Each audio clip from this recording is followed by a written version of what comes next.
ассалому алайкум бинандагони азизи телевизиони Баҳористон. Ёдрас мешавем ки тӯли чанд рӯз аст ки дар Китобхонаи Миллии Ҷумҳурии Тоҷикистон даври ниҳоии озмуни ҷумҳуриявии фуруғи субҳи донои китоб аст ҷараён дорад ва гурӯҳҳои эҷодиву техникии шабакаҳои телевизионӣ аз ҷумла муассисаи давлатии телевизиони кӯдакону наврасон Баҳористон аз рафти баргузории ин озмун шуморо ошно созад, махсусан аз номинатсияи адабиёти бачагона. ва ҳоло дар идомаи силсила суҳбатҳо бо иштирокчиёни даври ниҳоии озмуни мазкур мо суҳбате дорем бо яке аз иштирокчиёни фаъоли озмуни мазкур аз шаҳри Панҷакент. Хуш омадед. Ташаккури зиёд. хуб, худро барои бинандаи мо муаррифӣ мекардед? Ман Бобоева Муборак Исрофиловна, хонандаи синфи ҳаштуми муассисаи таҳсилоти миёнаи умумии рақами 6 шаҳри Панҷакент, ҷиёри рӯдакӣ ва лоиқа. соли чорум аст ки дар озмуне бо фуруғи субҳи донои китоб аст. аз рӯи номинатсияи якум хондан ва азбар кардани осори шифоҳӣ ва аз ашъори шоирони адабиёти кӯдакон ва наврасон дар ин иштирок менамоям.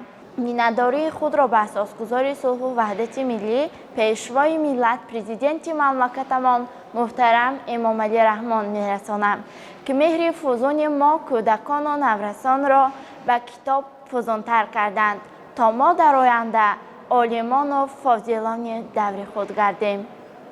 саломат бошед. фикр мекунам ки шумо тӯли 4 сол аст ки дар озмуни мазкур иштирок мекунед, аллакай таҷрибаи хуби иштирок кардани озмунро ҳам доред. соли аввал аст ки то ба даври ниҳоӣ меоед? бале, соли аввал аст ки ман то даври ниҳоии озмун меоям. хуб, бо кӣ кор мекунед шумо барои омода шудан ба озмун? маро ба ин озмун муаллимаи азизам, дорандаи нишони аълочаи маърифи ҷумҳурии Тоҷикистон Раҳимова Шафоат тайёр мекунанд ва инчунин дар оила падару модарам ва хешовандон барои ман шароити мусоиди фаъолият ва омодагӣ ба ин озмунро муҳайё карданд. саломат бошед. фикр мекунам ки агар аз ду ҷониб ҳам оила ва ҳам мактаб кӯшиш намоянд барои иштироки фаъолонаи довталабони озмун, рӯҳияи ҳар як иштирокчӣ боз ҳам баландтар мегардад. ҳамин гуна аст? бале, ҳамин тавр аст. ҳақиқатан. саломат бошед. барои омода шудан ба озмун имсол кадом корҳоро анҷом додед ва кадом асарҳои навро мутолиа кардед? имсол ман асарҳои Садриддин Айниро мутолиа кардам, ки қисми зиёди онҳоро мухтасаран хонда будаму пурра мутолиа накарда будам.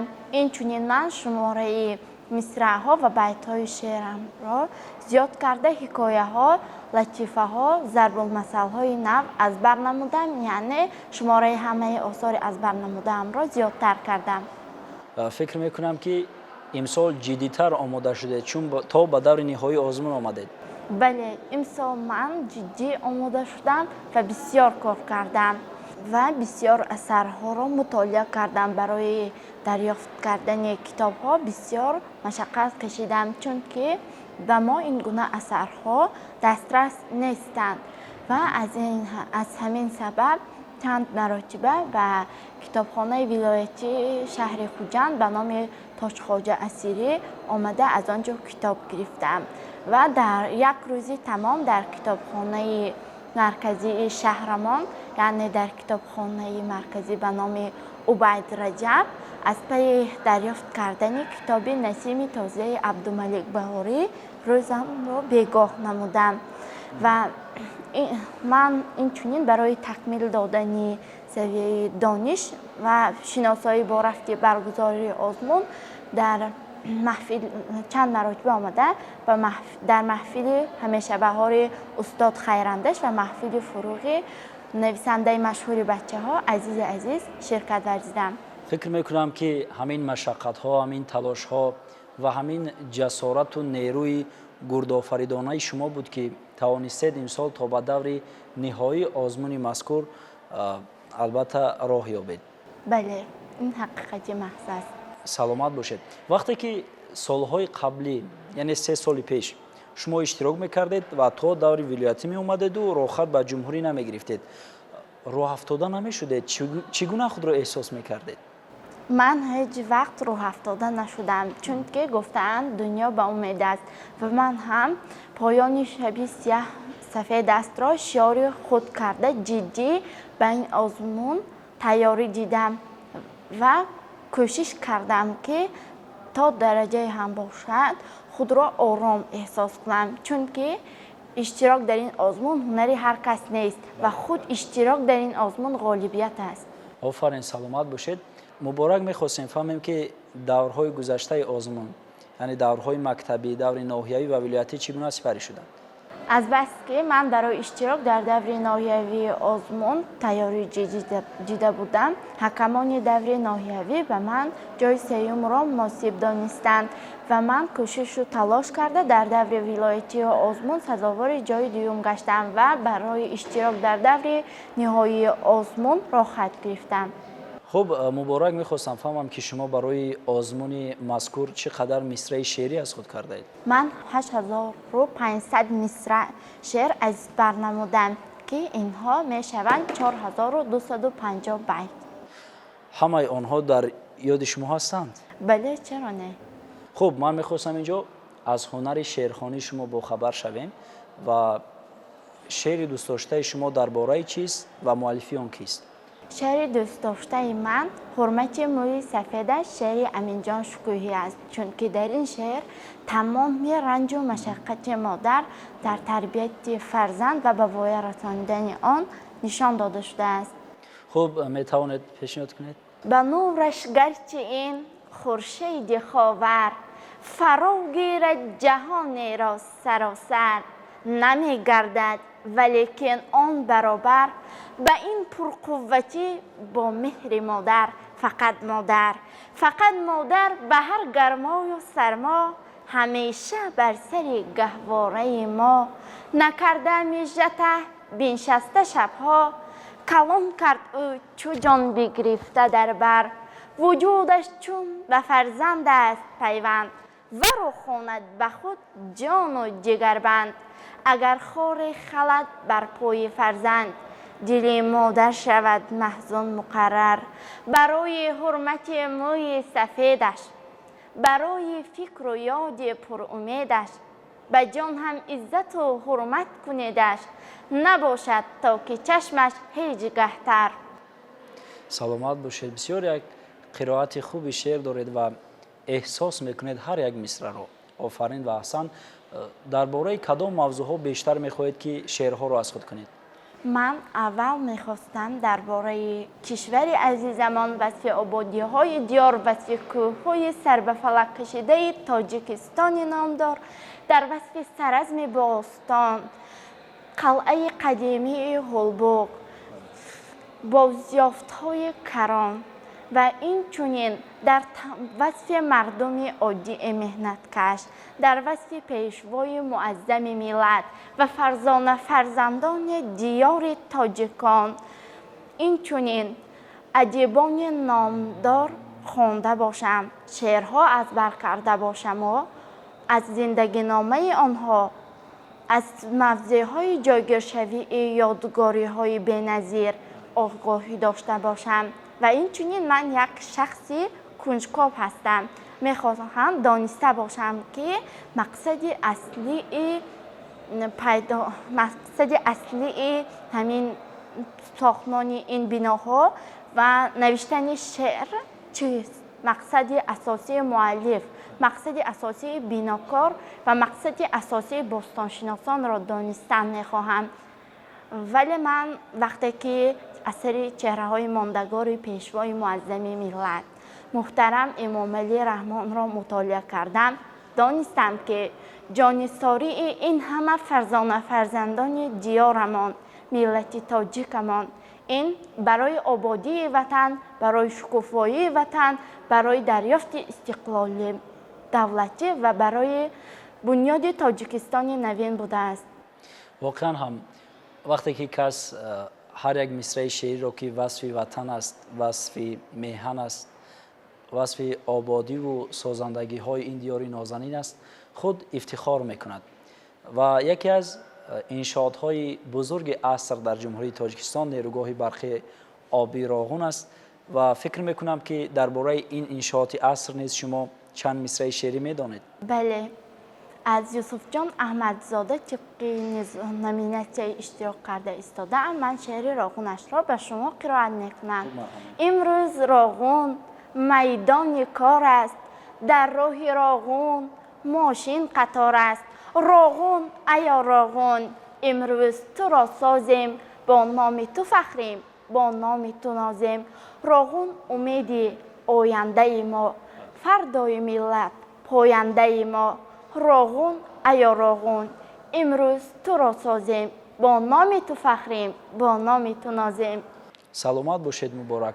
пештар қайд кардед ки дар бораи мавзеъҳои таърихӣ мехоҳед ки бештар аз худ кунед ва ҷустуҷӯро ниҳоят дӯст медоред. дар бораи мавзеъҳои таърихӣ низ чизе медонед ба фикрам? Ман дар бораи ёдгориҳои таърихӣ бисёр шеърҳо ҷустуҷӯ карда аз бар намудам ва инчунин дар бораи ҷашнҳои бостонии миллати тоҷик маълумот дорам ва шеърҳо ҳам медонам. саломат бошед. хуб, фикр мекунам ки боз баргардем ба номинатсияи адабиёти бачагона ки дар он ҷо яке аз шартҳои озмун ин донистани чистону латифа, тезгӯяк ва зарбулмасалу мақолҳо, инчунин осори шифоҳии мардум аст. хуб, мехостем айни ҳол як латифа пешниҳод кунед. аз ҳаёти мактаб бачагон латифа мегӯям ки ин латифа шумо кинон дорад. Падар ба писар мегӯяд: агар аз ҳамин имтиҳон ҳам нагузарӣ, маро дигар падар нагӯ. имтиҳон мегузарад. Падар ба писараш: ҳа, баҳоҳо аз имтиҳон чӣ тавр? узрака, мебахшед, ман шуморо намешиносам, чӣ хесаво метен? саломат бошед. аз ин баромаяд ки писараш баҳои ду гирифтааст. бале ҳамин тавр. офарин. зарбулмасал чӣ? зарбулмасал мақол ҳам медонам ки шуморашон 206 мебошад. хуб, як 10 то агар пешниҳод кунед бисёр хуб. акҳоро акҳо ёридиҳанд, бо як гул баҳор намешавад, бо ҳалво гуфтан даҳон ширин намешавад. камдонӣ аз камхонӣ аст, пурдонӣ аз пурхонӣ. доно ба иморати сухан машғул асту, нодон ба иморати бадан. китоб дӯсти инсон, барф кӯрпаи замин аст, модар сарчашмаи ҳаёт аст. гар шиновар нестӣ, пой бар лаби дарё мане. саломат бошед. ду чистон пешниҳод кунед. он чиз ки ҷилваҳо карду шукуфт, чун ханда задӣ зи шарм рухро бинҳуфт. бе он ки ба умри хештан дам бизанад, ҳар чиз ки аз ту дид филҳол бигуфт. чӣ бошад посухаш? ҷавоби ин чистон оина аст.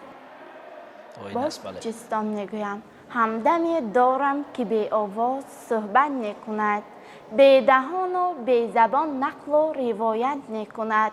ҳушу гӯшу ақл афзун мекунад гуфтори ӯ, аз кадомин фан ки хоҳӣ ӯ ҳикоят мекунад. шумо ҷавоби ин чистонро дарёфтед? фикр мекунам посух бисёр бар китоб наздик аст. бале, ҷавоби шумо дуруст аст. ҷавоби ин чистон китоб аст. офарин, саломат бошед. гуфтед ки имсол шумо бештар кӯшиш кардед ки осори насрии устод Садриддин Айниро аз худ кунед. на танҳо Садриддин Айнӣ, балки ман азизи азиз Ато Мирхоҷа ва инчунин даҳҳо адибону нависандагони дигар китобҳои навашонро ёфта мутолиа кардам. хуб, мактаби кӯҳнаро ба фикрам мутолиа кардед? бале, мактаби кӯҳнаро ҳанӯз вақте ки дар синфи севум мехондам мутолиа карда будам. хуб, аз ин асар кадом қисматаш бештар барои шумо писанд омад? аз ин асар ба ман ҳамон қисмате ки Садриддин Айнӣ муллоеро ки худро гӯштингири машҳур меҳисобиду ӯро мағлуб кард, ана ҳамин ҷои ин асар ба ман бисёр писанд омад. саломат бошед. аз асари марги судхӯр чӣ? аз асари марги судхӯр ба ман вақте ки тарҷумони бонки рус Қори Ишкамбаро масхара мекунад, ана ҳамин ҷояш маъқул шуд ки Қори Ишкамбар мегуфт ки ман рафта ба мудири бонк ин рафторҳои туро мегӯям, вале дар асл мудири бонк аз вазифааш даст кашида буд. саломат бошед. аз ин бармеояд ки шумо асарҳои мазкурро хуб мутолиа кардед ва албатта ҳар як қаҳрамони ин асар дар ёди шумо нақш бастааст. муборак. Баъд аз чанд лаҳза фурсати баромади шумо дар назди аъзои ҳакамон фаро мерасад. чӣ ҳиссиёт доред? ман гумон мекунам ки дар худ ягон хел ҳиссиёт надорам, чунки умуман дар бораи ин озмун фикр накарда истодам. Таҳо фикр накарда истода будам. хуб дар бораи чӣ пас фикр мекунед? ман бештар вақте ки аъзои ҳамон саволҳоро ба иштирокчиён медодам, дар бораи ана ҷавоб ҷустан ба ҳамон саволҳо фикр кардам. яъне шумо лакай аз мониторҳое ки дар пушти саҳна гузошта шудааст баромади ҳар як иштирокчиро назорат мекунед? бале ҳамин тавр хатогиҳояшонро мефаҳмам ва инчунин чӣ гуна савол додани доваронро дида ба худ ҷавобҳо ҷуста шеърҳои заруриро ба хотир овардан истода. саломат бошед. аз осори шифоҳии мардум чӣ медонед?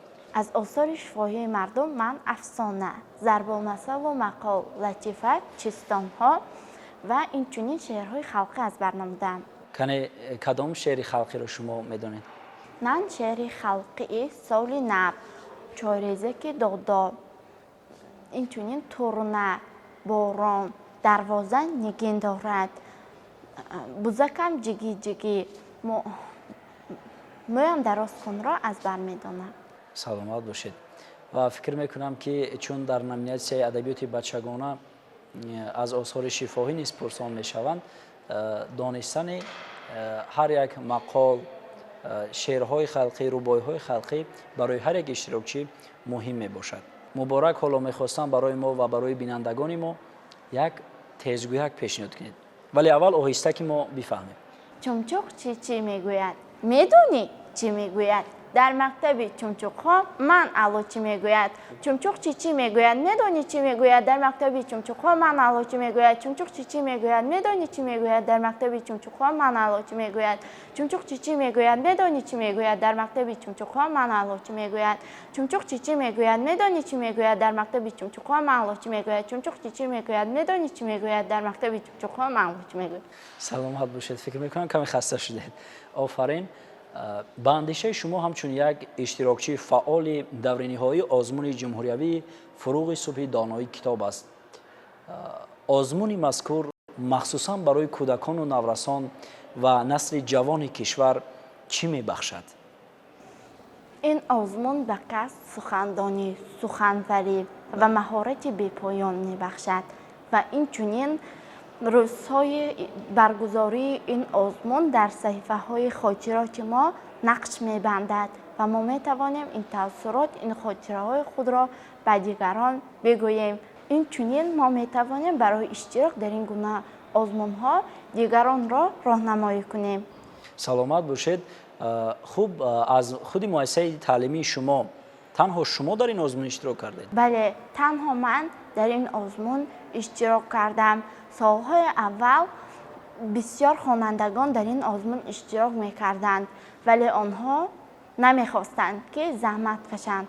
онҳо гумон мекарданд ки бемеҳнат ба ягон қулла расида метавонанд ва вақте ки аъзои ҳакамон ба онҳо ҷой намедоданд, онҳо рӯҳафтода шуда дигар дар ин озмун иштирок накарданд. хуб, шахсан шумо ба он нафароне ки рӯҳафтода мешаванд, чун миқдори ҷойҳо албатта маҳдуд аст ва беҳтаринҳо соҳиби ҷой мешаванд, чӣ гуфтанӣ ҳастед? чӣ тавсия медиҳед ба он нафароне ки дар даврҳои ноҳиявию вилоятӣ мағлуб шуданд ва ба даври ниҳоӣ наомаданд? шумо чӣ тавсия медиҳед? ман пеш аз ҳама ба ҳамсолонам, ба ҳамаи он шахсоне ки дар озмуни ҷумҳуриявии фуруғи субҳи доноӣ китоб аст иштирок намуда ғолибият ба даст наоварданд, чунин тавсия медиҳам ки ҳеҷ вақт ноумед нашаванд, вале дар асл ба мо илму дониш зарур аст. барои ман чунин аст.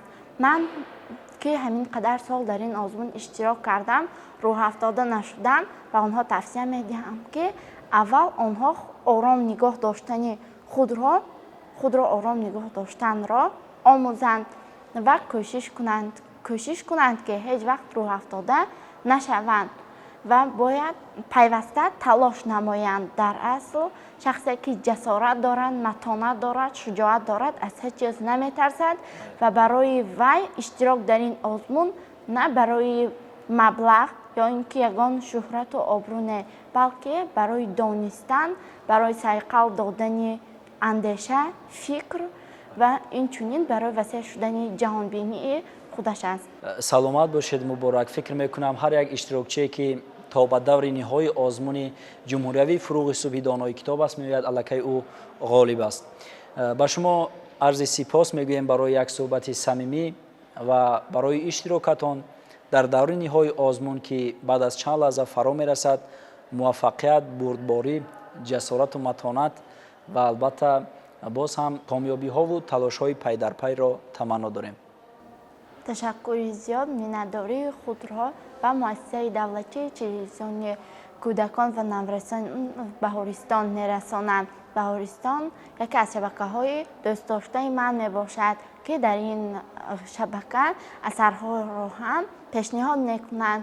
Инчунин кӯдакон шеърҳо мехонанд, ҳар гуна намоишҳо нишон медиҳанд ва ба ман бештар ҳамин маъқул аст, ки пайваста кормандони шабака бо кӯдакон, бо наврасони суханвару сухандон қобилият дошта дар суҳбат мешаванд ва барои ман ҳамин писанд аст. саломат бошед. боз ҳам ба шумо комёбӣ ва муваффақият таманно дорем.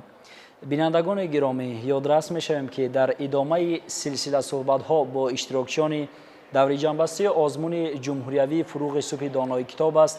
мо суҳбате доштем бо иштирокчии озмуни мазкур аз шаҳри Панҷакент, Муборак Бобоева. барномаҳои дигари телевизиони Баҳористон идома дорад. хайр, саломату комёб бошед.